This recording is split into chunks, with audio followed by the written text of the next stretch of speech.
Please, lend me money for the hospital bills.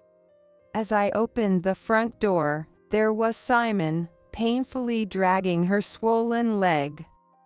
Simon is just 6 years old, and it must have been quite a distance from his home to here. Faced with this grave situation, I was too flustered to do anything. No way. I absolutely won't lend you any. Suddenly, the usually reticent George shouted angrily. At George's harsh response, a look of despair crossed Simon's face. Then George tried to grab Simon's leg, which was stained dark red. At 60, having finished raising my children, I was leading a tranquil life. Now at 66, I continue to work, living a laid-back life with my husband George. Fo is a man of few words. We rarely talk to each other, and although neither of us is particularly chatty, there is no tense atmosphere between us. In fact, I find it calming. We have one son. Serving in the military, by the age of 35, he was promoted to lieutenant commander. That year, at a community party at the base, he met and married Tracy. My son, Daniel, who went to an all-boys school and wasn't much around women, was absolutely smitten with his young wife, and they were soon blessed with a child. Time flies, and before you know it, Simon, their child, was already a 6-year-old ready for first grade. But Tracy and Simon had become the source of my worries. Daniel's rank is among the officers. His salary is quite good, but his job keeps him so busy that he only makes it home a few times a year. As a result, Simon spends most of his time with his mother, Tracy. Since Tracy's parents lives far away, my husband and I, concerned for them, would visit about once a week. However, that was only until Simon started kindergarten. From then on, Tracy began to act increasingly strange. According to her, Simon wasn't very sturdy health-wise, and Tracy started restricting Simon's outings, diet, and contact with people because of his health concerns. Our chances to see Simon gradually decreased, and soon it was only on special occasions like birthdays or Christmas. Whenever we did see Simon, he always seemed to be injured or feeling unwell. Simon, what happened to this injury, and that eye patch? He bumped into a friend at kindergarten. The other one is a sty. Please don't touch it, it hurts her. Simon is a child of few words. Or rather, it seems like Tracy avoids letting me talk to Simon. Tracy appears to be a very calm woman at first glance, but when it comes to Simon, she's like a different person. Simon, here's a pencil for you. You like those superhero shows, right? What was it? Use it when you start elementary school. Janet. He doesn't like that stuff anymore. But he still talks about it sometimes, right? He was just drawing them the other day. I don't let him watch those anymore. All that fighting and defeating, what if Simon imitates it and gets hurt again? If we ever try to give Simon something without consulting her, Tracy explodes in anger. Being told about the allergy, I was surprised when scolded over just a box of pencils, especially considering it wasn't even related to his health. The poor Simon had another episode at kindergarten. Seems he forgot his medicine. That must have been tough. Here's a little something, But George and I thought you might need some financial help. It's hard to get out, right? Let me know what you need when I go shopping. Thank you. That's so kind, isn't it, Simon? Let's say thank you to Grandma and Grandpa. On the other hand, when we offer financial help like this and make sure to ask beforehand, the gratitude is overwhelming. The sudden shifts in Tracy's behavior were a bit frightening.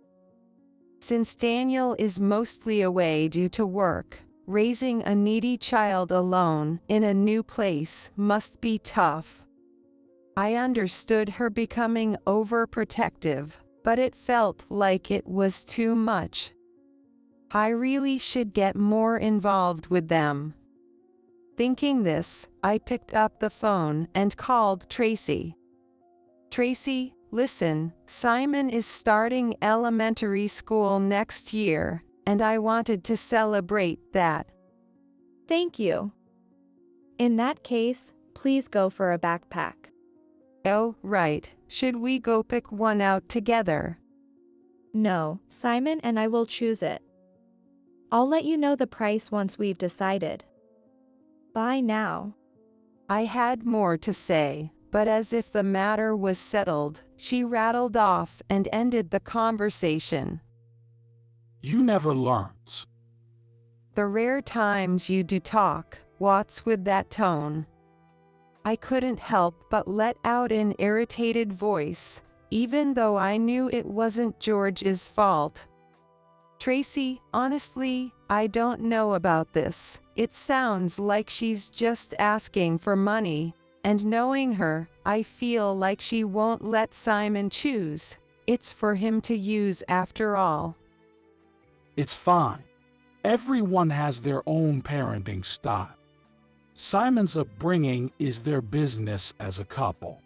If you interfere too much, you'll just get scolded. I was just worried about Simon, but to George and Tracy, I might have seemed like a meddling grandmother.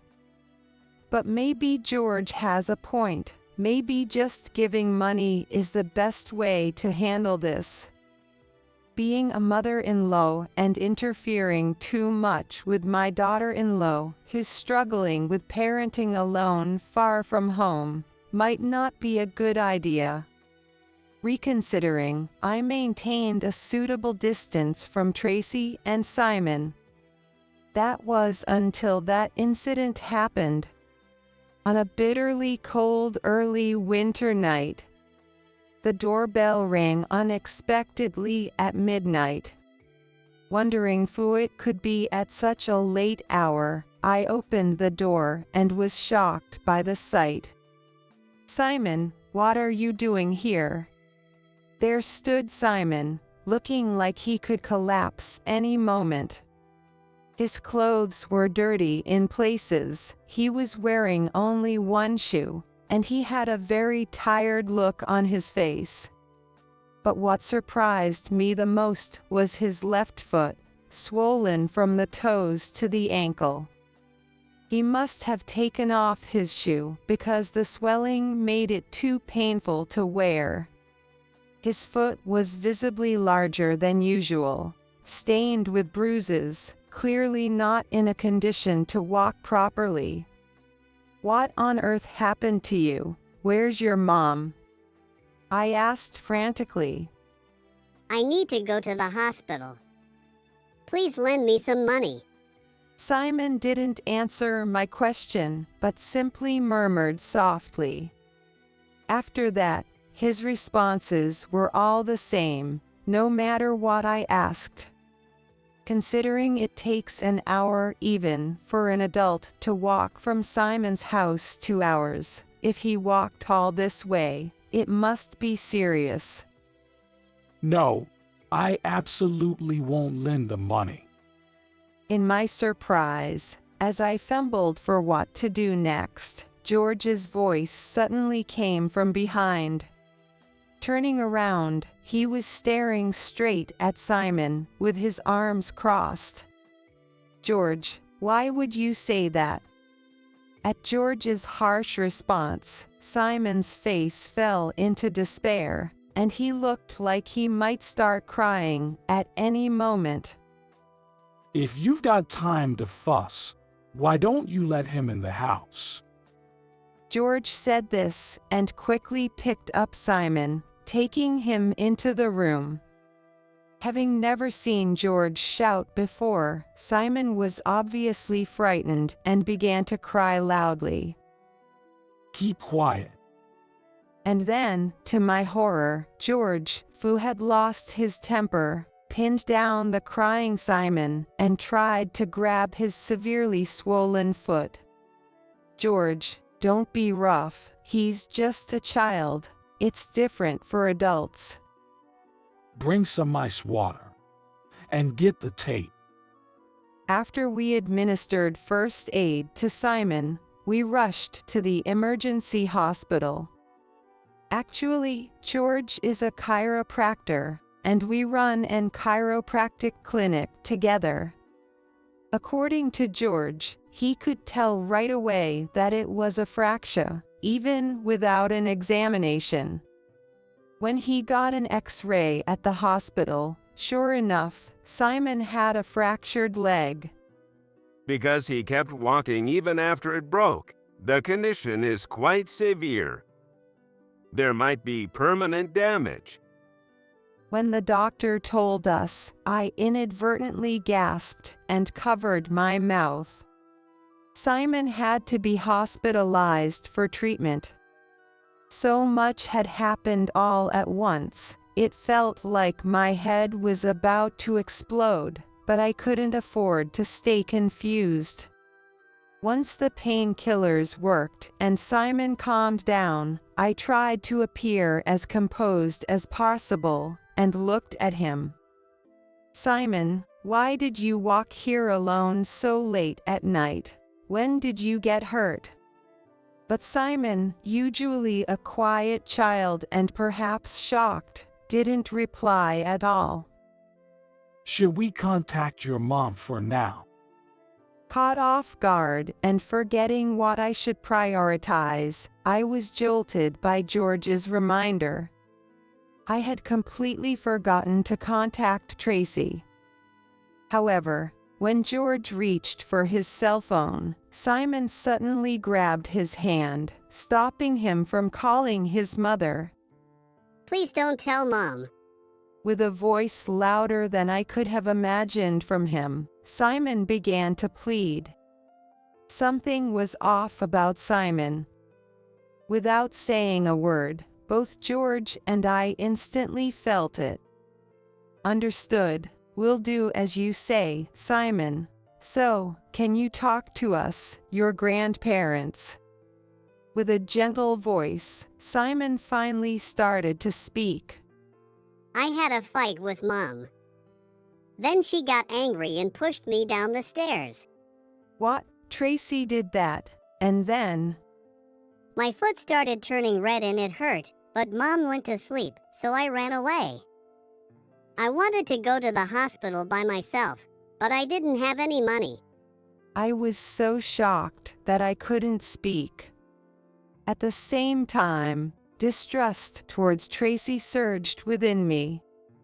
Moreover, Simon was trembling slightly and curling up as he spoke. This fear, I don't think he's lying, but... George and I decided not to contact Tracy for the time being. If what Simon was saying was true, we couldn't just send him back to his mother. Yet, at that moment, I also felt guilty. Should I really take the word of a 6-year-old and separate him from his mother? Could Tracy, who cared so much for her child, really have hurt him? With these questions swirling in my head, I spent a restless night. Tracy eventually contacted us the next morning. She must have realized her child was missing when she woke up. Her voice through the phone sounded very frantic. "He hasn't come here. That was all I said before ending the call. I tried to be careful with my words, but not being used to lying. She might have suspected something. Just to be safe, I asked the hospital to restrict visits to just George and me. Refusing all visits, did we really do the right thing? I feel like we're being cruel to Tracy. I expressed my concerns to George, but he didn't respond. I wish he could say something comforting in times like this. I fought to myself, but since he's always been a man of few words, I swallowed my words. During Simon's hospital stay, we took turns staying with him. There's something concerning. A doctor said this and led us to a private room. The doctor asked us, I have heard from Simon that he has multiple asthma and allergy conditions, and it's true. I replied that according to what I heard from Tracy, that seems to be the case. We'd like to run some tests. The doctor said with a peculiar expression, so I agreed. When I was informed of the test results, any guilt I had been feeling for Tracy instantly vanished. At the same time, my resolve to protect Simon turned into certainty. Soon after, the police came to our home. Apparently, Tracy had reported us, suspecting that the grandparents might be involved since her child was missing. We complied with the police's request to come in for questioning. After we answered all the police's questions and explained our side, they let us return home quickly. Then, Tracy began incessantly demanding, "Give Simon back." Somehow, she had figured out that we were involved. To avoid a home assault until we were ready, we spent a few days at a different location without contacting Tracy. We also consulted with some people and received help gathering evidence. When the time seemed right, I called Tracy. If you're ready to admit what you did and make amends, come to our house. So it was you, Janet, who took away my Simon. I will never forgive you. She hung up abruptly and soon arrived at our home. Where is Simon? Give me back my son. As soon as she arrived, Tracy began yelling furiously. Thinking she would only find me and George at home, Tracy was surprised and momentarily puzzled to see her own parents. Why are my parents here? What's going on? When I told them how you treated Simon, they came. Tracy, not expecting her parents to know, gritted her teeth. Her parents looked at her with cold eyes. Simon is in a safe place. We can't give a child back to a mother who can't discuss things calmly. I said this in a calm voice, and realizing that getting angry was futile, Tracy quieted down a bit. You understand why this is happening, don't you? We first explained how Simon came to our home and checked if what he told us was true. I would never push Simon. That child just lies so easily. Tracy, unapologetic and visibly irritated, crossed her arms. It's his fault. He wanted to eat cake at a friend's birthday party, despite his allergies to eggs and wheat. That's your reason. You hurt him over that. No. He ran out of the house on his own. I tried to stop him. He must have fallen somewhere because he felt guilty about getting hurt and didn't come back. As she spoke, Tracy started to tear up. He's fragile, and I need to protect him. Why are you interfering when I just want to protect my child? To outsiders, it might look like we are ganging up to discredit a devoted mother. He has allergies and illnesses. And I don't even know where he eats or what he's eating. He might have an attack. Do you know how hard that is? Tracy glared at me with tear-filled eyes. However, I couldn't let my emotions get the better of me. Silently, I presented Tracy with Simon's medical results. Don't worry, he can eat anything, and he doesn't have any attacks. The tests revealed that Simon was perfectly healthy, with no chronic diseases or allergies. However, he was found to be malnourished, his development was delayed, and there were several unnatural bruises on his body. According to the doctor, these results suggested that someone might be excessively interfering with the child, or even intentionally causing injuries to treat them. We had already discussed Tracy's overbearing behavior towards her child, Simon's testimony, and the medical findings when we were taken to the police station. The police took these facts seriously and were conducting further investigations. What you've been doing to the child, it's only a matter of time before it all comes to light. So, before this turns into a bigger issue, you should. I was startled when Tracy, who had been emotional up until a moment ago, suddenly turned expressionless, like a mask. Do you believe that quack doctor over me, who has raised Simon for 6 years? Tracy's voice sounded almost robotic, and it was eerie. Is this the end result of someone whose desire for approval has spiraled out of control? Do you want to keep him weak just so these people will say you're a good mother? I showed Tracy the screen of social media posts. A few days earlier, I had visited Simon's kindergarten for evidence gathering and had spoken with other mothers. They mentioned that Tracy frequently posted about her life with Simon on social media. When I saw the posts, everything clicked.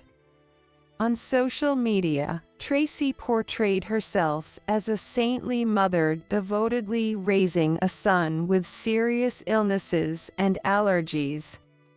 She seemed particularly popular among parents of children with similar conditions.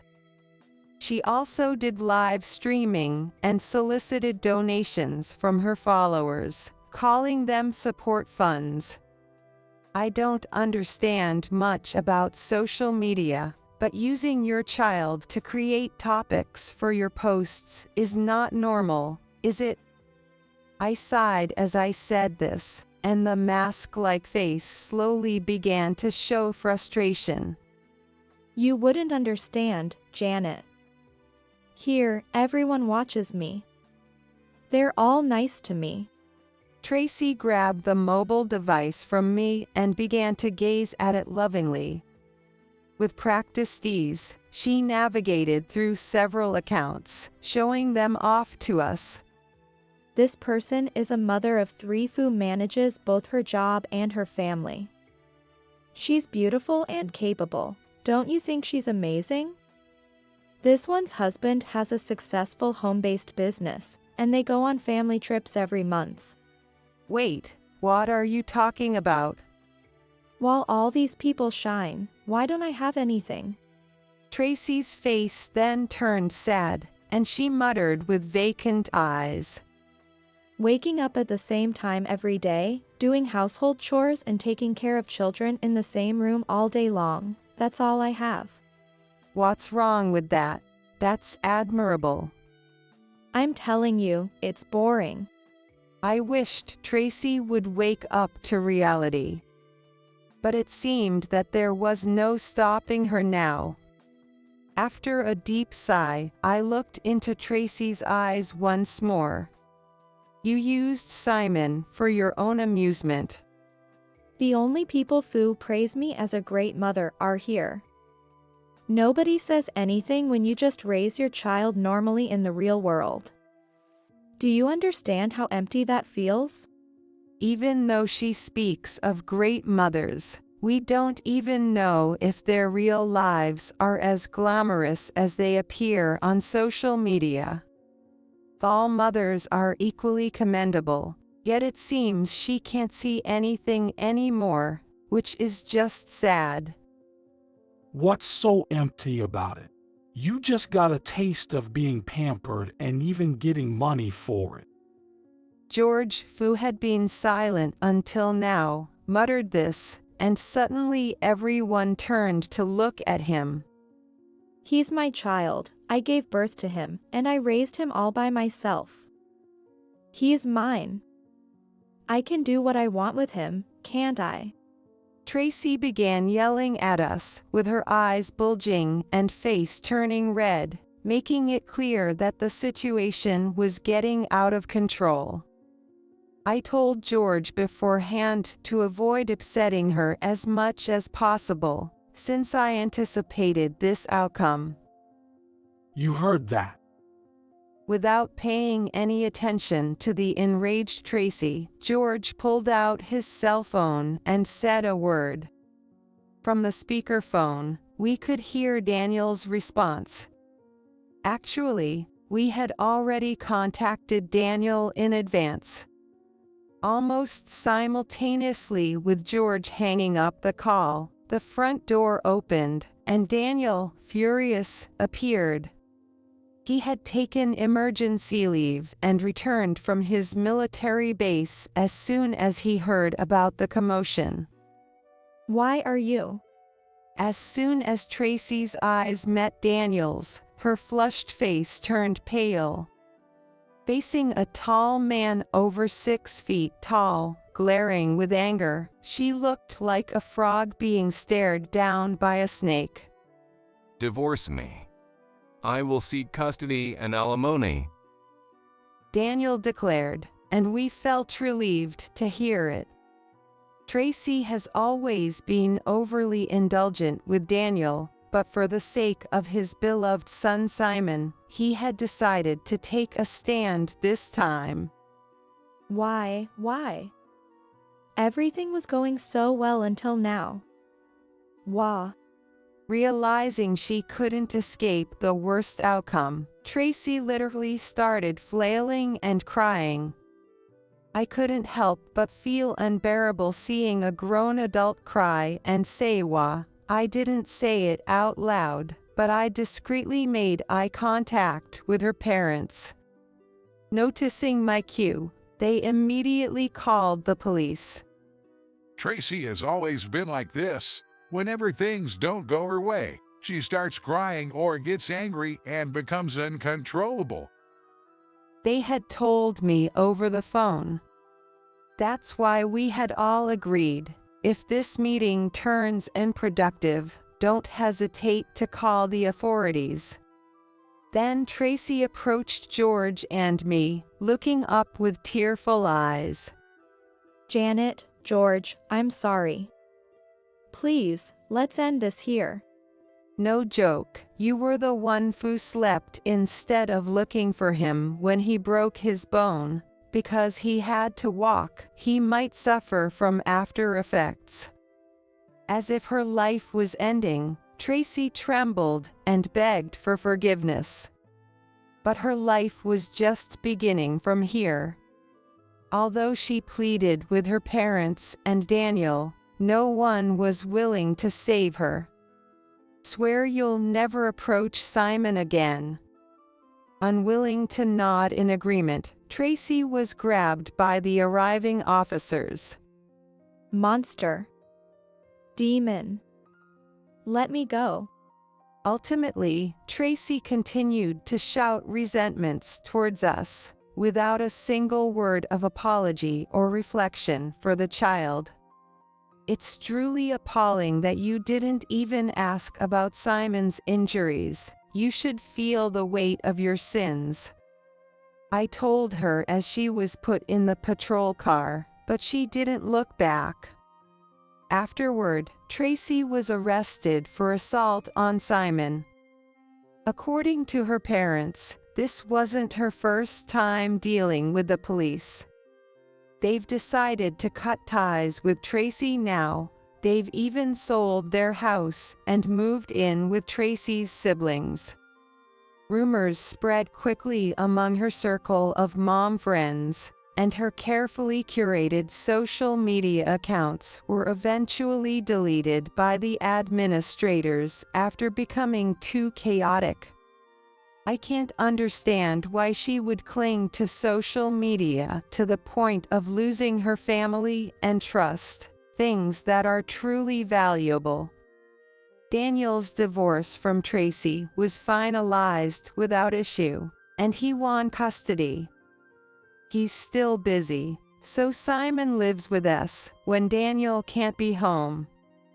Thankfully, Simon hasn't shown any lingering effects from his past hardships and is thriving without any unreasonable restrictions. Lately, he's shown a keen interest in George's work, often watching from hiding spots. Don't hide there. Come and watch closely. Every time he hears that, Simon rushes over to George with delight, eager to learn.